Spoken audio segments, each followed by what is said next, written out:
Hello students, तो आज पढ़ लेते हैं बीएससी सेकेंड सेमेस्टर केमिस्ट्री का एक मोस्ट इंपॉर्टेंट टॉपिक त्रिज्या अनुपात नियम, जिसको इंग्लिश में बोलते हैं रेडियस रेशियो रूल और शॉर्ट में कहते हैं ट्रिपल आर। यूनिट 5 है, सॉलिड स्टेट का एक मोस्ट इंपॉर्टेंट टॉपिक है, तो छोड़ना बिल्कुल नहीं है। चलिए साहब, पहले मैं डाल दूँ हेडिंग, फिर इसके बारे में डिस्कस करेंगे। क्या है मेरे पास? रेडियस, ओके सर, हाँ रेडियस रेशियो रूल, ठीक है सर, रेडियस रेशियो रूल, ये टॉपिक का नाम है हमारे।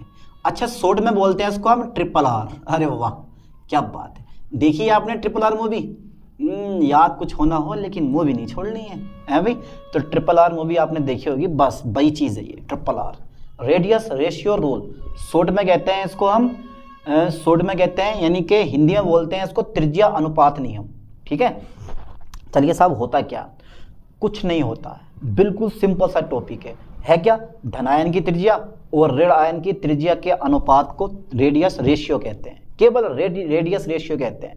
धनायन की त्रिज्या और ऋण आयन की त्रिज्या के अनुपात को रेडियस रेशियो कहते हैं। चलिए साहब, मैं लिखवाऊँ पहले परिभाषा आपको इसकी, ठीक है। धनायन की त्रिज्या, ठीक है सर, धनायन की त्रिज्या, ओके, धनायन की त्रिज्या तथा ऋण आयन की त्रिज्या, ठीक है बेटे, तथा ऋण आयन की त्रिज्या, ऋण आयन की त्रिज्या के अनुपात को, त्रिज्या के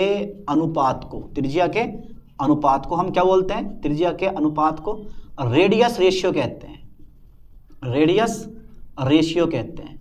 हो जाएगा यार, ज़्यादा बड़ा ना, रेडियस रेशियो कहते हैं। और शॉर्ट में कहते हैं इसको डबल आर। एक आर हटा देंगे हम, ट्रिपल आर से डबल आर कर देंगे। चलिए करके दिखाओ ज़रा अभी। पहले तो आप ये ज़रा लिखो फॉर्मूला इसका, radius, okay sir, radius ratio, ठीक है sir, radius ratio R equal to धनायन की त्रिज्या, यानी कि इंग्लिश में लिख दे रहा हूँ मैं, रेडियस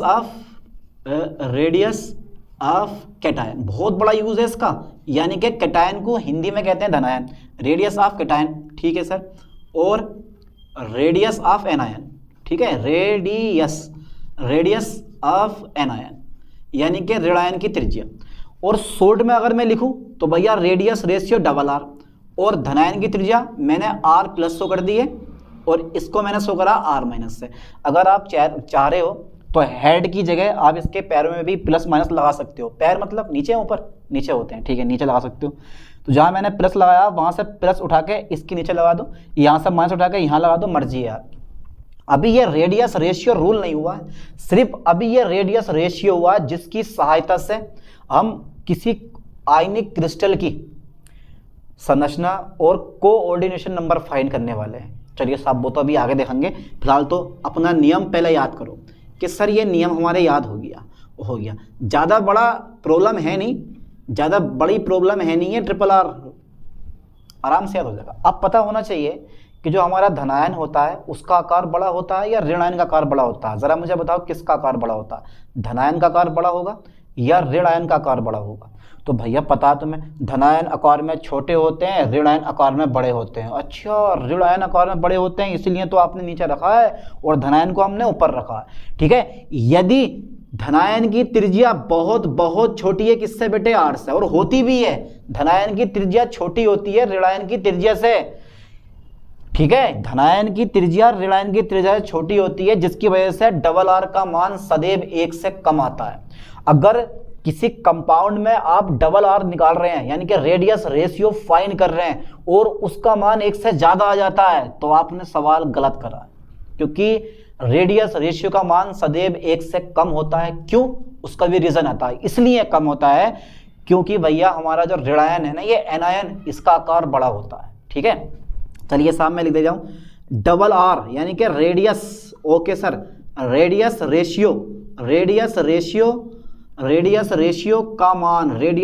का मान सदैव, कैसे बेटे? सदैव 1 से कम होता है। रेडियस रेशियो का मान सदैव 1 से कम होता है। अच्छा, सदैव 1 से कम होता है, मजा आ गया सर।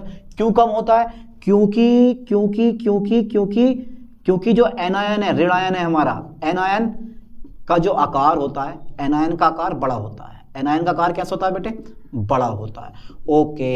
ओके सर, जरा ये बता दो कि ये नियम लागू किस लिए होता है, कि कहाँ जरूरत पड़ी? तो भैया किसी आयनिक क्रिस्टल, ओनली आयनिक क्रिस्टल में ट्रिपल आर लगता है, यानी कि आयनिक क्रिस्टल के लिए रेडियस रेशियो रूल लगाया जाता है। उन कंपाउंड के लिए कभी भी नहीं लगाया जाता जो कोवलेंट कंपाउंड है, जैसे सहसंयोजक यौगिक हो गए हमारे या उप सहसंयोजक यौगिक हो गए, उन यौगिकों के लिए यह ट्रिपल आर लागू नहीं होता। सिर्फ वहां जहां आयन होंगे, वहां जहां धनायन और ऋणायन होगा, जैसे आयनिक सॉलिड, जितने भी आयनिक सॉलिड है सब पे आप ट्रिपल आर रूल लगा सकते हो, ठीक है, यानी कि रेडियस रेशियो रूल लगा सकते हो। किस पे? सिर्फ आयनिक कंपाउंड पे, ठीक है। कोवलेंट कंपाउंड और कोऑर्डिनेशन कंपाउंड पे आप ये नियम लागू नहीं कर सकते हो। पढ़ रखा है आपने बीएससी फर्स्ट सेमेस्टर में, आपने दबा के पढ़ा है कि कंपाउंड 3 प्रकार के, एक आयनिक कंपाउंड, दूसरा कोवलेंट कंपाउंड, तीसरा कोऑर्डिनेशन कंपाउंड, पढ़ रखा है ना। तो केवल आयनिक कंपाउंड के लिए ही, यानी कि आयनिक क्रिस्टल के लिए ही हमें ये नियम लगाया जाता। अब ये नियम करता क्या है? इस नियम की सहायता से, मेनली परिभाषा अब आती है कि इस नियम की सहायता से किसी आयनिक क्रिस्टल की संरचना तथा कोऑर्डिनेशन नंबर ज्ञात की जाती है।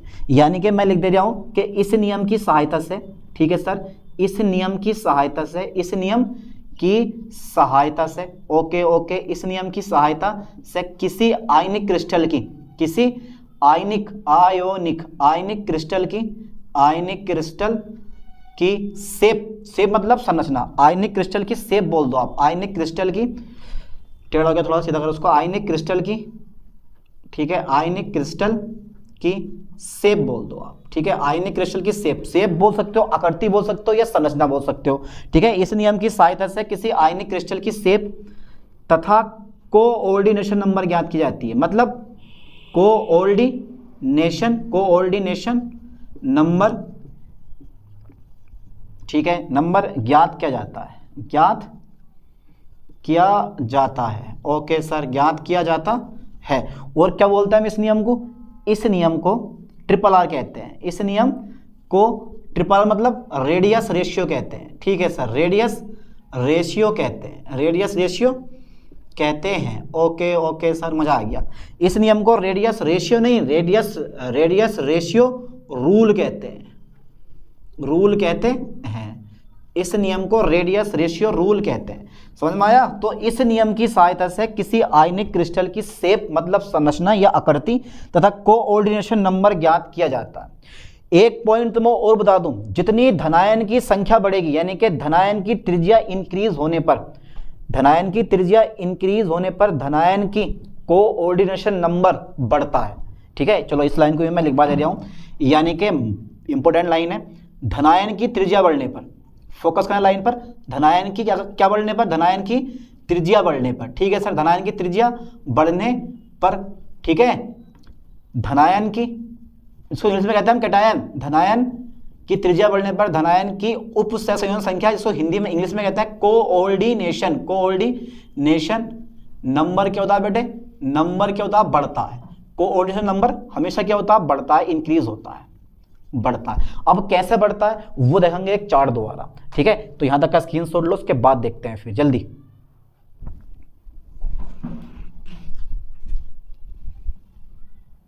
मैं चार्ट कैसा बनाऊंगा वो चेक करते हैं एक बार। आप कुछ नहीं करना है, सबसे पहले मेरे पास आ जाएगा डबल आर, इस साइड में मैंने लिया है डबल आर, हो चुका है ये नियम पूरा, ठीक है। फिर मेरे पास आया था कोऑर्डिनेशन नंबर, ठीक है, कोऑर्डिनेशन नंबर, ओके सर।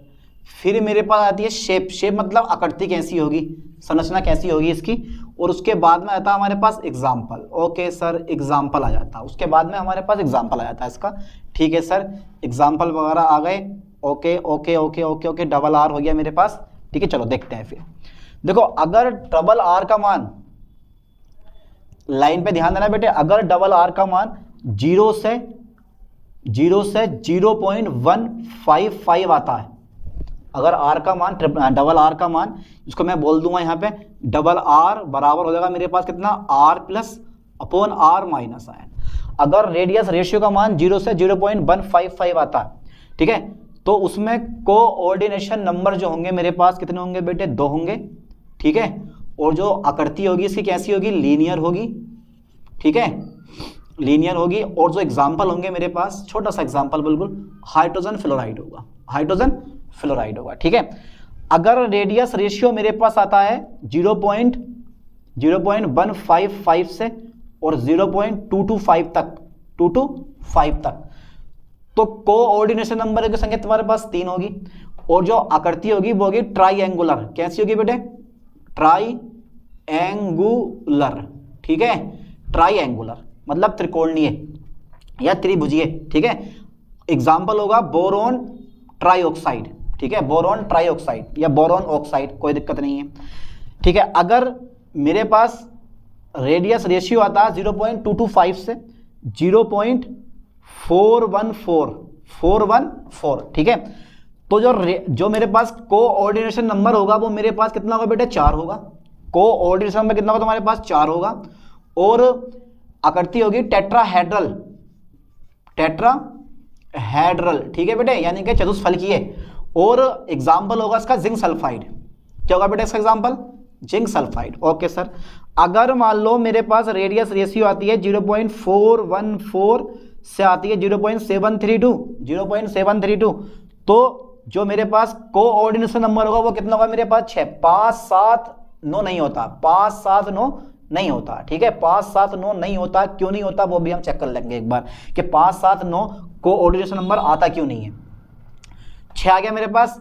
आकृति होती है इसकी ऑक्टाहेड्रल, ऑक्टाहेड्रल, ओके, ऑक्टाहेड्रल। और एग्जाम्पल होता है मेरे पास, कौन सा एग्जाम्पल होता है यार? एग्जाम्पल होता है मेरे पास इसका ऑक्टाहेड्रल का नमक हो गया, ठीक है, सिल्वर क्लोराइड हो गया हमारा, ये सब एग्जाम्पल होते हैं इसके। एक एग्जाम्पल दे दो बहुत है। इसके बाद में अगर मेरे पास रेडियस रेशियो आता है 0.732 से आता है 1.00 तक, ठीक है, तो यहां जो मेरे पास होगा वो 8 होगी, कोऑर्डिनेशन नंबर 8 होगा। और जो आकृति होगी वो कैसी होगी बेटे? क्यूबिक होगी। कैसी होगी? क्यूबिक होगी। और एग्जाम्पल होता है सीजियम क्लोराइड या रुबेडियम क्लोराइड, ठीक है, ETC कर दे रहे हैं। तो जितना तुम धनायन का साइज बढ़ाते रहोगे कोऑर्डिनेशन नंबर क्या होगा? बढ़ता रहेगा। यहाँ पे जो धनायन की त्रिज्या है ना, जितनी धनायन की त्रिज्या लगातार बढ़ती रहेगी, जितनी धनायन की त्रिज्या लगातार बढ़ती रहेगी, कोऑर्डिनेशन नंबर लगातार बढ़ता रहेगा। पॉइंट मेरे पास ये आता है कि कोऑर्डिनेशन नंबर कभी भी 5 7 9 नहीं आता, ठीक है। अगर, ठीक है, 5 7 9 नहीं आता। रीजन इसलिए नहीं आता है कि जो मेरे पास क्रिस्टल होते हैं उन क्रिस्टलों में निविड़ संकुलन नहीं होता, धनावेश ऋण आवेश को बैलेंस नहीं कर पाता है। और जब धनावेश ऋण आवेश को बैलेंस नहीं कर पाएगा तो वो कंपाउंड कैसा होता है? अनस्टेबल होता है। मैं लिख दे रहा हूँ, देखो मैं लिख दे रहा हूँ coordination number, coordination number, coordination number, coordination number 5 और कितना बेटे मेरे पास? 7 9 नहीं आता है, नहीं आता है। क्यों नहीं आता है? नहीं आता है क्योंकि क्रिस्टल में क्या है बेटे? क्योंकि क्रिस्टल में निविड़ संकुलन नहीं होता। क्या नहीं होता बेटे? पैकिंग, निविड़ संकुलन नहीं होता, निविड़ संकुलन नहीं होता है, निविड़ संकुलन नहीं होता है, ठीक है सर, नहीं होता है। जो पॉजिटिव चार्ज होता है, धनावेश जो होता है, धनावेश ऋण आवेश को बैलेंस नहीं कर पाता, ऋण आवेश को बैलेंस नहीं कर पाता है, बैलेंस नहीं, अरे यार ये वाला बैलेंस नहीं, संतुलन, यानी कि संतुलित नहीं कर पाता है, संतुलित नहीं कर पाता है, ठीक है बेटे, नहीं कर पाता है, जिसके कारण कंपाउंड अनस्टेबल होता है, जिसके कारण कंपाउंड कैसा होता है? कंपाउंड हमारा अनस्टेबल होता है। कंपाउंड कैसा होता है? अनस्टेबल होता है, अनस्टेबल होता है। अब एक चीज तुम्हें मैं और बता देता हूं, ये जो मेरे पास है ना, ठीक है, इसको बोलते हैं मिनिमम रेडियस रेशियो और इसको बोलते हैं मैक्सिमम रेडियस रेशियो। ध्यान देना बेटे, ये जो है ना, ये है एक्स मिनिमम, मैंने मान लिया, और ये क्या है मेरे पास? X maximum. ये क्या है बेटे? X maximum. तो यह है तुम्हारे पास डबल आर का मान मिनिमम, यानी कि मिनिमम रेडियस रेशियो, और ये जो है ये है मैक्सिमम रेडियस रेशियो। तो आप अगर चाहो तो लिख सकते हो, यहाँ साइड में लिख लेना कि मिनिमम रेडियस रेशियो को हम बोलते हैं आइडियल रेडियस रेशियो और मैक्सिमम रेडियस रेशियो को हम बोलते हैं एक्सपेंडेड रेडियस रेशियो। पर इसकी हमें जरूरत है नहीं, अगर चाह रहे हो तो लिख भी लेना आप कि मिनिमम रेडियस रेशियो को हम क्या बोलते हैं? आइडियल रेडियस रेशियो कहते हैं, और मैक्सिमम रेडियस रेशियो को हम क्या बोलते हैं, एक्सपेंडेड रेडियस रेशियो कहते हैं। अगर चाहो तो लिख लेना, वरना छोड़ देना, कोई जरूरत नहीं है, ठीक है। चलिए साहब, अब इसकी पढ़ लेते हैं लिमिटेशन ऑफ ट्रिपल आर, ठीक है, क्या होती है, यानी कि इस रूल की लिमिटेशन क्या होती है, सीमाएं क्या होती है। कर दो इसको इरेज जल्दी, फास्ट इसका स्क्रीनशॉट ले लो, ले लिया होगा। चलिए साहब हटा देता हूँ मैं इस चीज़ को। चलिए साहब मैंने हटा दिया इस चीज़ को, ठीक है। डाल देते हैं हेडिंग हम, आप क्या हेडिंग है हमारा, लिमिटेशन ऑफ, ओके, लिमिटेशन, ठीक है, लिमिटेशन ऑफ ट्रिपल आर, यानी कि रेडियस रेशियो रूल। चलिए साहब पहला नंबर क्या होगा, ध्यान देना, पहला नंबर पे ध्यान देना, यानी कि यह नियम उन आयनिक क्रिस्टल पर लागू नहीं होता है जिनमें कोवालेंट प्रॉपर्टीज पाई जाती है। लाइन पे ध्यान दो, यह नियम उन आयनिक क्रिस्टल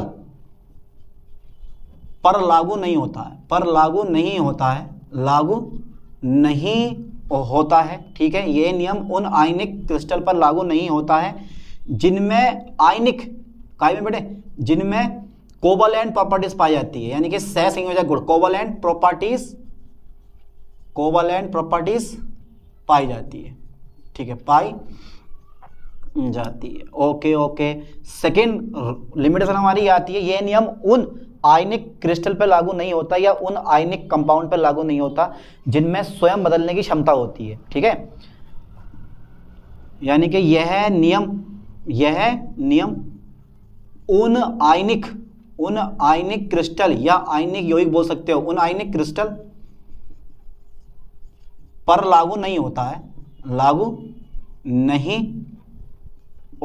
है जो अपनी शेप, मतलब आकृति, जो अपनी शेप स्वयं चेंज कर लेते हैं, स्वयं बदल लेते हैं, जो अपनी शेप स्वयं बदल लेते हैं, ठीक है। बस दो लिमिटेशन बहुत है। तो इसमें हमने देख लिया ट्रिपल आर, ठीक है, कि भैया रेडियस रेशियो रूल क्या होता है और इस नियम की सहायता से हम करते क्या, ठीक है। अब ऐसी एक नेक्स्ट वीडियो में मिलते हैं नए लेक्चर के साथ। थैंक्स।